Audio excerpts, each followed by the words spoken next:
தமிழகத்தின் முன்னாள் முதல்வர் கலைஞர் அவர்களின் மீது மிகுந்த மரியாதை கொண்டவர் கேப்டன் விஜயகாந்த். கேப்டன் விஜயகாந்த், பிரேமலதா ஆகியோரின் திருமணம் கலைஞர் கருணாநிதி அவர்களின் தலைமையில் 1990ஆம் ஆண்டு ஜனவரி 31 நடைபெற்றது.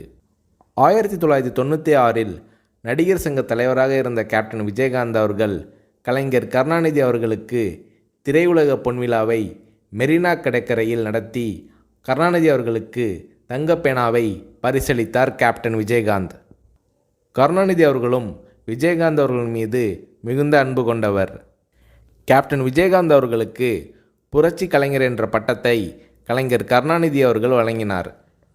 கலைஞர் கருணாநிதி அவர்களின் மறைவின் போது அமெரிக்காவில் சிகிச்சைக்கு சென்றிருந்த கேப்டன் விஜயகாந்த் அவர்கள் அங்கிருந்து வீடியோவில் கண்ணீர் மல்க அஞ்சலி செலுத்தினார்.